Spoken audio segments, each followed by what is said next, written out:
اعوذ باللہ من الشیطان الرجیم بسم اللہ الرحمن الرحیم۔ آج ہم بات کریں گے غزوہ احد کہ غزوہ احد میں کیا کیا ہوا تھا اور اس کے کون کون سے مراحل ہے۔ تو آئیے ہم اس پر بات کرتے ہیں۔ بدر میں شکست کے بعد کفار نے پھر بدلہ لینے کے لیے منصوبہ بندی کی۔ اکرمہ نے تجویز پیش کی کہ ابو سفیان نے اس مرتبہ تجارت میں جتنا منافع کمایا ہے وہ سب مسلمانوں کے خلاف لگایا جائے۔ چنانچہ اس تجویز سے اتفاق کیا گیا اور 3000 کی تعداد میں کفار تیار ہو کر مدینہ آ گئے اور احد کے پہاڑ کے نزدیک ڈیرے ڈال دیے۔ رسول اللہ صلی اللہ علیہ وآلہ وسلم نے پھر صحابہ کرام سے مشورہ کیا۔ اکثر کی رائے یہ تھی کہ مدینہ میں رہ کر دفاع کیا جائے، لیکن وہ نوجوان جو بدر میں شریک نہیں ہوئے تھے ان کا اصرار تھا کہ باہر نکل کر مقابلہ کیا جائے۔ چنانچہ رسول اللہ صلی اللہ علیہ وسلم نے بھی تیاری کر کے میدان احد نکلنے کا حکم دے دیا۔ راستے میں عبداللہ بن ابی رئیس المنافقین 300 ساتھیوں سمیت پھر صرف اس وجہ سے واپس ہو گئے کہ ہمارے رائے پر عمل نہیں کیا گیا۔ باقی صحابہ اکرام رضی اللہ عنہ تقریباً 700 کی تعداد میں آگے بڑھتے گئے، یہاں تک کہ احد کے دامن میں جنگ کے لیے صف بندی کی۔ احد کے میدان میں ایک چوٹی پر رسول اللہ صلی اللہ علیہ وآلہ وسلم نے عبداللہ بن جبیر کی سربراہی میں 50 صحابہ کرام کا ایک دستہ تعینات کیا اور تاکید کی کہ جب تک میں نے حکم نہیں کیا ہو اپنی جگہ قائم رہو۔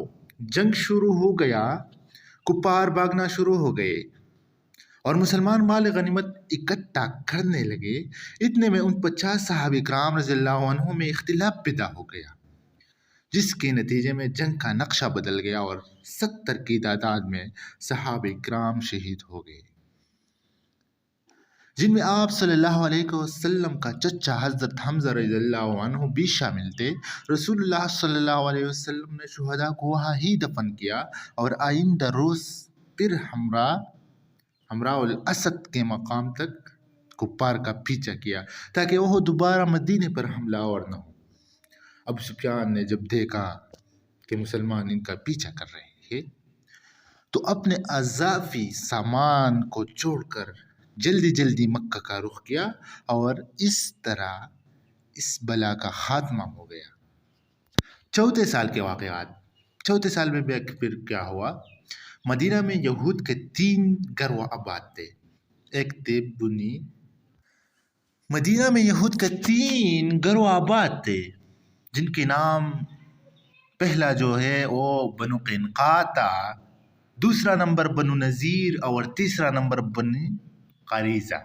یہ 3 جو گروہ تھے یہ مدینہ میں یہودوں کے آباد تھے۔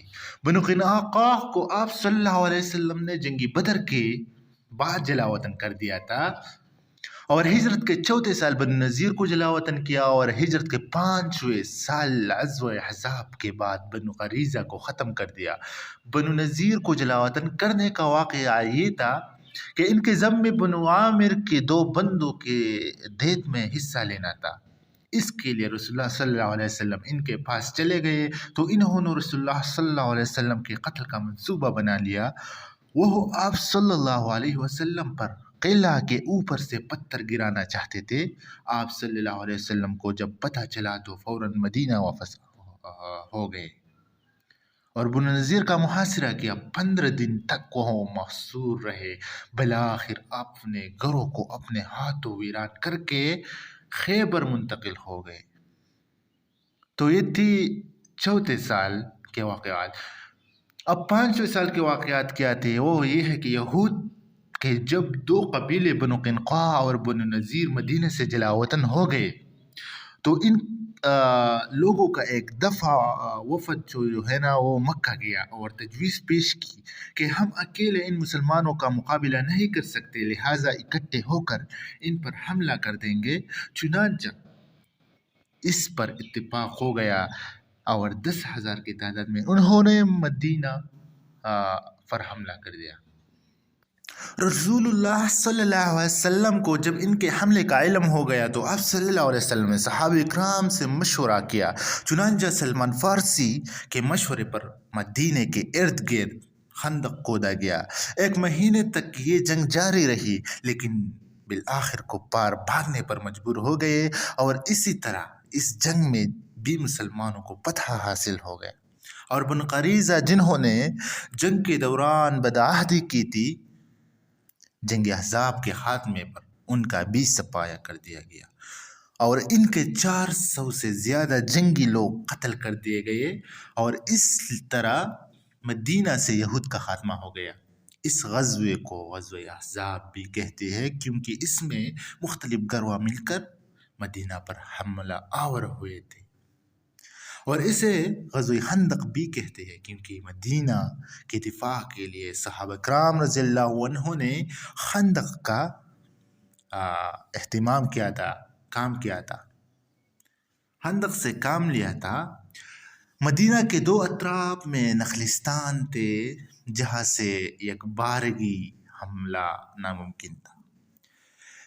ایک طرف بنو قریظہ تھے جن سے مدینہ کے امن و امان کے متعلق میثاق مدینہ ہوا تھا، اور ایک طرف صحابہ کرام رضی اللہ عنہ نے انتہائی سخت حالات میں خندق کھودا تھا۔ 1 ماہ تک مدینہ محاصرہ کی حالت میں رہا، لیکن بالآخر اللہ تعالیٰ نے تیز آندھی بھیجی جن کے نتیجے میں کفاروں کے خیمے ہوا میں اڑ گئے، اور ابو سفیان نے واپس جانے کا فیصلہ کر دیا۔ صبح جب رسول اللہ صلی اللہ علیہ وسلم نکل گئے تو کفار کو غائب پا کر فرمانے لگے کہ اس کے بعد وہ جنگ کے لیے آنے کی ہمت نہیں کریں گے، بلکہ ہم ان کا پیچھا کریں گے، اور واقعی آئندہ کے لیے کفار کو اب پھر آنے کی ہمت نہیں ہوئی، اور اس طرح اس جنگ کا خاتمہ ہو گیا۔ تو یہ تھی 5ویں سال کے وہ اہم واقعات۔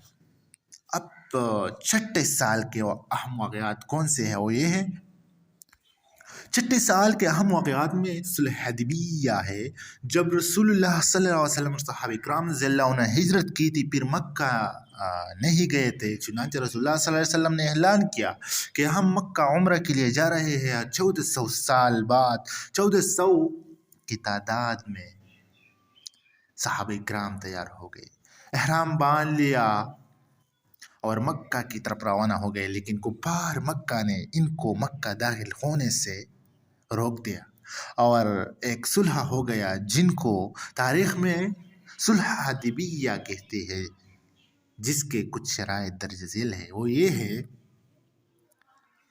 اس کے شرائط کون کون سے ہیں؟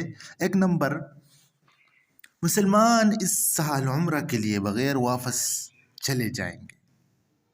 2 نمبر پر، اگلے سال آئیں گے لیکن مکہ میں 3 دن سے زیادہ نہیں گزاریں گے۔ 3 نمبر، ہتھیار نہیں لائیں گے، صرف تلوار کی اجازت ہوگی، وہ بھی نیام میں۔ 4 نمبر شرط یہ تھی، مکہ میں جو مسلمان پہلے سے موجود ہیں ان کو ساتھ لینے جانے کی اجازت نہیں ہوگی، لیکن اگر مدینہ سے مسلمان میں کوئی مکہ میں رہنا چاہتے ہیں تو اس پر کوئی پابندی نہیں ہوگی۔ 5 نمبر، قبائل کو اختیار ہوگا کہ وہ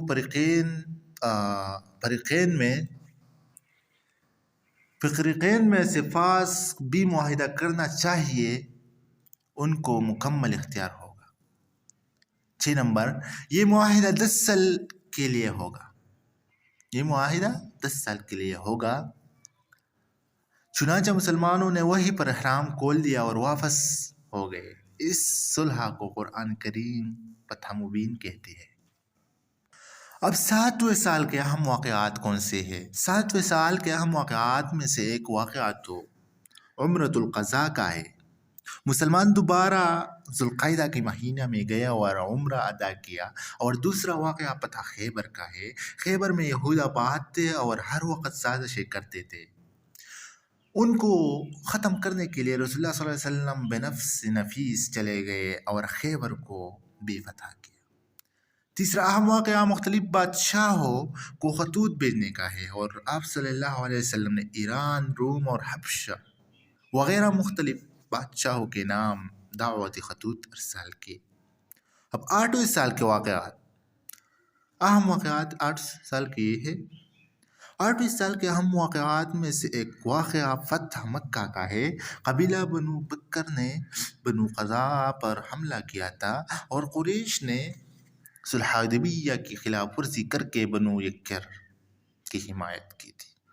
بنو خزاعہ نے رسول اللہ صلی اللہ علیہ وسلم کو شکایت کی، لہٰذا قریش سے بدلہ لینے کے لیے رسول اللہ صلی اللہ علیہ وسلم نے انتہائی رازداری سے مکہ مکرمہ پر حملہ کیا اور فتح کی۔ اس کے بعد تمام مکہ والوں کو عام معافی کا اعلان کر دیا۔